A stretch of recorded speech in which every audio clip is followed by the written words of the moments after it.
พื่อนๆคะตอนนี้หน่อยก็มาอยู่ที่พิพิธภัณฑ์ตวนสเลงนะคะที่ประเทศกัมพูชาในกรุงพนมเปญนะคะ ซึ่งพิพิธภัณฑ์แห่งนี้นั้นถือได้ว่าเป็นพิพิธภัณฑ์อีกแห่งหนึ่งนะคะที่มีความโหดที่สุดในโลกค่ะซึ่งเขาได้จับนักโทษเนี่ยนะคะมากกว่า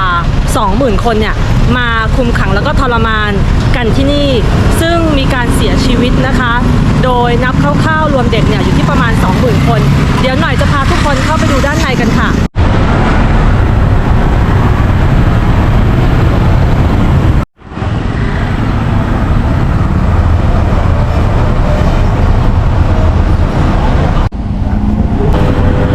How much? $5.21. 21. Yes.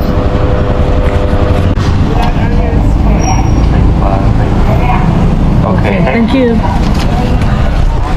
They said do it dog. ทุกคนคะนี่เราก็ได้ตั๋วทิเก็ตมาแล้วนะคะเดี๋ยวเราจะเข้าไปทางด้านในกันค่ะ Hello. My ticket, please. โอเค Or scan. โอเค Thank you. Thank you.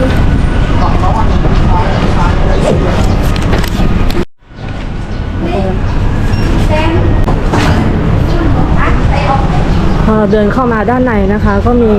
ต่างชาติเยอะมากๆเลยนะคะเดี๋ยวเราจะมาเอาอันนี้ก่อนเป็นอุปกรณ์ที่เขาจะแบบ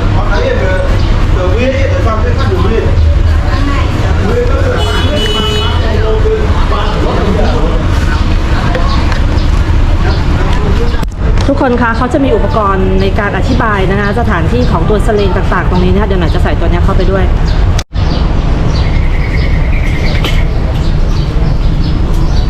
เพื่อนๆคะเดี๋ยวหน่อยจะพาทุกคนนะคะเดินชมห้องขังนะคะที่เป็นสถานที่จริงๆนะคะที่เขาคุมขังนักโทษสถานที่แห่งนี้เนี่ยก่อนที่ในยุคของเขมรแดงรุ่งเรืองนะคะเขาก็ได้นำสถานที่นี้เนี่ยมาเป็นที่คุมขังนักโทษนะคะซึ่งแต่เดิมเนี่ยเป็นโรงเรียนมัธยมนะคะ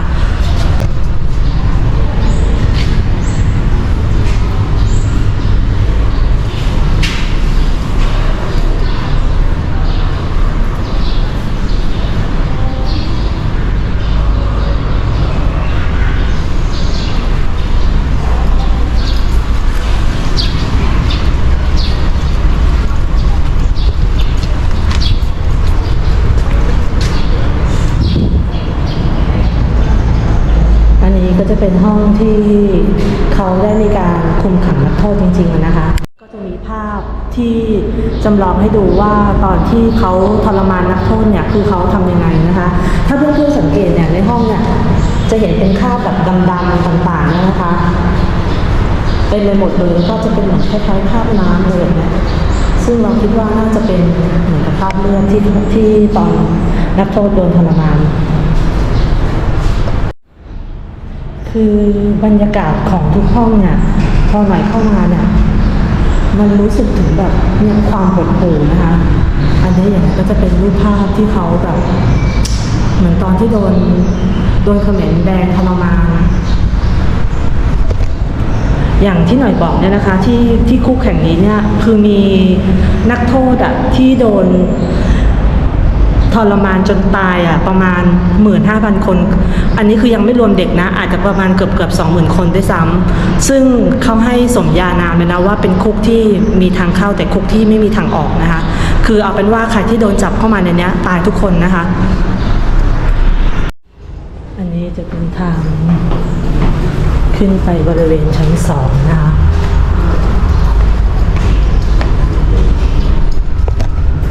คือเพื่อนๆคะถ้าใครได้มาเที่ยวที่พนมเปญได้แวะมาที่ตวนสเลงเนี่ยมันจะมีความรู้สึกจริงๆนะถ้าคนที่ได้มาที่นี่เหมือนแบบมันหดหู่เดินแล้วก็คือแบบขนลุกขึ้นคอเลยแล้วรู้สึกแบบคือเห็นภาพเห็นอะไรมันทำให้รู้สึกใจสั่นแบบคือนักโทษที่โดนนำมาคุมขังตอนนั้นก็คือต้องแบบทรมานมากๆแน่ๆเพื่อนๆที่สำคัญนะคะก็คือตอนที่เขมรแดงรุ่งเรืองอำนาจเนี่ยเขาจะจับเฉพาะพวกปัญญาชนอย่างเช่นแบบพระภิกษุสงฆ์นะคะครูอาจารย์วิศวกรหรือใครก็ตามที่คิดว่า จะมีอำนาจในการต่อต้านเขมรแดงเขาก็จะจับมาที่เนี่ยทั้งหมดเลยเพื่อที่จะเอามาทรมานเค้นความผิดนะคะก็จะทำวิธีการต่างๆเพื่อให้นักโทษเนี่ยแบบทรมานสารภาพผิดถ้าใครไม่สารภาพผิดก็คือทรมานจนตายทุกคนนะคะห้องนี้อาจจะเป็นแบบห้องรวมเพราะว่าจะมีหลายเตียงนิดนึงนะคะสังเกตเลยเพื่อนๆตามพื้นอะมันจะมีแบบเหมือนรอยคราบเลือดต่างๆนะคะคือถ้ามาคนเดียวตอนเย็นๆนี้อาจจะแบบไม่กล้าเดินนะคะแต่พอดีว่าหน่อยมาช่วงประมาณ10 โมงก็จะมีคนค่อนข้างเยอะอยู่นะคะ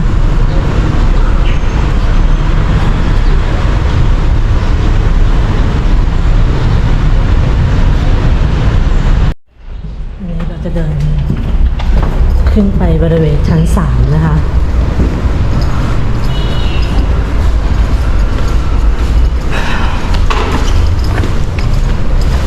รู้สึกแบบหายใจไม่ทั่วท้องอ่ะเพื่อนๆ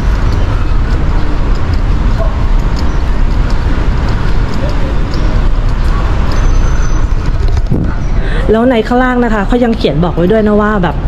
ในตอนที่ทรมานนักโทษเนี่ยคือแบบนักโทษห้ามร้องอ่ะห้ามร้องห้ามร้องไห้ห้ามแบบส่งเสียงอะไรอย่างเงี้ยซึ่งหน่อยได้ไปอ่านในประวัติมาเขาบอกว่าอย่างห้องที่มีการถูกทรมานมากๆเนี่ยเขามีการเอากระจกมากั้นนะคะเพื่อไม่ให้เสียงเนี่ยดังออกมาด้วยที่ตวนสเลงแห่งนี้นะคะเขาจะมีชื่อเรียกอีกอย่างหนึ่งว่า S21 นะคะนี่จะเป็นชุดเด็กที่เป็นของจริงเลยนะคะเด็กที่โดนจับมาที่นี่เหมือนกัน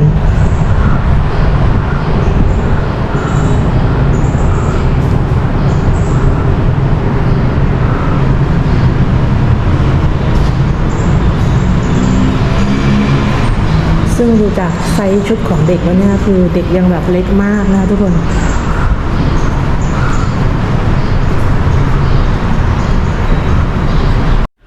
คือจำนวนผู้เสียชีวิตที่นี่เนี่ยที่เขาบอกไว้ว่าประมาณ 15,000 ถึงประมาณ 20,000 คนเนี่ยคือหลังจากที่ทรมานจนตายแล้วเขาก็จะเอาฝังไว้บริเวณนี้นะคะก็คือหลังจากที่เขาได้มีการขุดศพขึ้นมาเนี่ยจึงรู้ว่าแบบมีศพที่เนี่ยเยอะมากๆนะคะที่โดนชาวเขมรแดงเนี่ยทรมานจนตายนะคะซึ่งในยุคของเขมรแดงที่เรื่องอำนาจเนี่ยก็จะอยู่ในปีช่วงประมาณ1975ถึง1979ประมาณ 4-5 ปีนะคะเขาเรียกว่าเป็นการฆ่าล้างเผ่าพันธุ์อ่ะเป็นคนแบบกัมพูชากันเองเนี่ย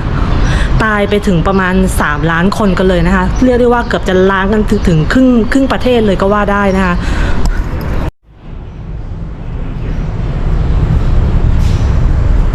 ส่วนอันนี้ก็จะเป็นรูปนะคะในยุคสมัยนั้นตอนที่รัฐบาลเขมรแดงมายึดอำนาจก็ได้มีการต้อนชาวกัมพูชาเนี่ยให้ออกไปอยู่ที่ชนบทนะคะเพื่อที่จะไปทำไร่ทำนา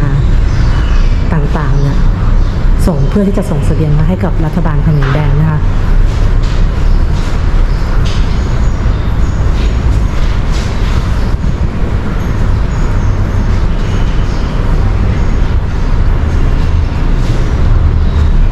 ส่วนนี้คือนักโทษที่โดนจับมาที่นี่นะคะและทุกรูปที่เห็นตรงนี้เนี่ยอาจจะเป็นรูปสุดท้ายของเขาก็ว่าได้นะคะเพราะว่าหลังจากที่โดนเข้ามาจับกุมขังที่นี่แล้วรูปที่อยู่ในนี้ทุกคนก็คือต้องโดนทรมานจนตายแล้วก็เสียชีวิตทุกคนนะคะ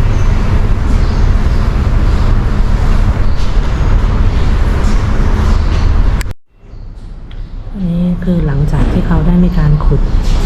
ศพขึ้นมานะคะก็จะเห็นกระโหลกนับพันหมื่นหัวเลยนะคะที่โดนทรมานจนตายนะคะเดี๋ยวเราจะขึ้นไปด้านบนของตึกนี้นะคะเพื่อนๆเชื่อไหมหน่อยไม่แปลกใจเลยอะที่เขาให้ที่ตวนสเลงเนี่ยเป็นคุกที่โหดที่สุดในโลกนะคะในครั้งหนึ่งของประเทศกัมพูชาเพราะว่าคือถ้าใครได้มาเห็นรูปหลายๆรูปเนี่ยหลายคนต้องรู้สึกมันหน่อยแน่นอนเลยแต่ว่าหน่อยอาจจะไม่ได้ถ่ายทั้งหมดลงนะคะเพราะว่าบางภาพมัน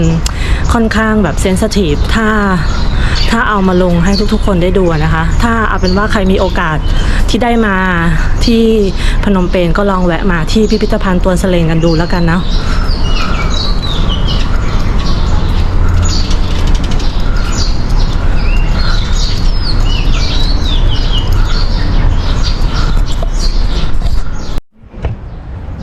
ริงๆพูดถึงแล้ว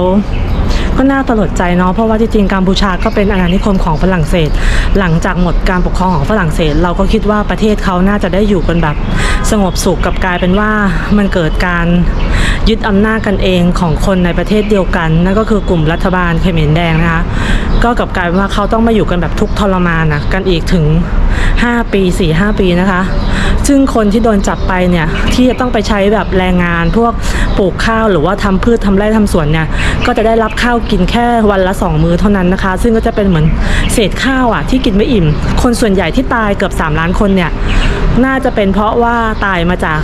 อดอาหารหรือว่าขาดอาหารนะคะทุกคนไม่ได้โดนทรมานตายทั้งหมดเพราะว่ากลุ่มที่โดนทรมานจนตายส่วนใหญ่จะเป็นกลุ่มแบบปัญญาชนนะคะเพื่อนๆแล้วพอเราเข้ามาตรงนี้นะคะเราก็จะมาเจอรูปหนึ่งนะคะก็คือจะเป็นผู้หญิงคนนี้นะคะซึ่งเขาบอกว่าเป็นภรรยาของหนึ่งในผู้นำที่ต่อต้านกลุ่มรัฐบาลเขมรแดงนะคะก็เธอก็โดนประหารเหมือนกันนะคะแล้วในรูปเนี่ยก็คือยังอุ้มลูกแบบน่าจะไม่ถึงขวบด้วยซ้ำเนี่ยนี่คือความโหดเหี้ยมนะคะของรัฐบาลเขมรแดงที่ทำร้ายทรมานคนในชาติเดียวกันนะคะเพื่อนๆเชื่อไหมตลอดการเดินเยี่ยมชมในพิพิธภัณฑ์นะคะเพราะหน่อยเนี่ยได้เข้าไปในหลายๆจุดเนี่ยมันทำให้รู้สึกแบบหดหู่แล้วก็แบบเศร้ามากๆเลยที่รู้สึกแบบว่าในยุคนั้นอะทำไมถึงต้องมีความโหดร้ายทารุณกันขนาดนี้นะคะอย่างตรงข้างหน้าเนี่ยเขาก็จะมีอธิบายบอกไว้ว่าคือบางครั้งการทรมานเพื่อที่จะให้สารภาพผิดเนี่ยเขาจับนะคะรัดขารัดหัวไว้เนี่ยเพื่อที่จะเอาหัวเนี่ยจุ่มลงไปในถังที่เป็นปัสสาวะทั้งหมดเพื่อให้นักโทษเนี่ยแบบสารภาพผิดออกมาค่ะนี่อาคารนะคะก็จะมีลวดหนามกั้นแบบนี้นะคะตอนที่เป็นที่คุมขังนักโทษก็คือไม่ให้มีทางหนีออกมาได้เลยทุกคนคือเข้ามาคือต้องตายสถานเดียวนะคะเนี่ยนะคะทุกคนก็คือเหมือนมีอะไรเจาะอยู่ที่หัวเขาอะเหมือนเป็นการทรมานเพื่อให้สารภาพก็คือตัวเครื่องนี้นะคะนี่ก็คือจะเป็นรูปนะคะที่แบบว่าจับพ่อแม่มาแล้วก็แยกลูกออกจากพ่อแม่อย่างนี้นะคะก็จะมีรูปทรมานต่างๆนี่ก็จะเป็นเครื่องมือที่ใช้ในการทรมานในตอนนั้นนะคะทุกคน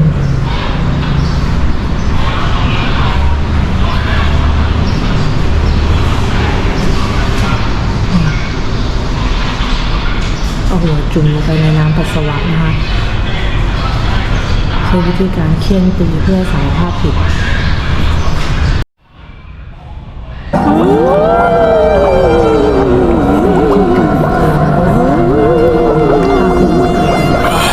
ทุกคนเชื่อไหมหลังจากที่หน่อยได้เดินเข้าไปดูข้างในแล้วนะคะเราได้ความรู้สึกแบบถึงความแบบโหดเหี้ยมถึงการทารุณของรัฐบาลเขมรแดงในยุคนั้นเนี่ยมากๆเลยนะคะทำให้รู้สึกแบบการแข่งแย่งอำนาจหรือว่า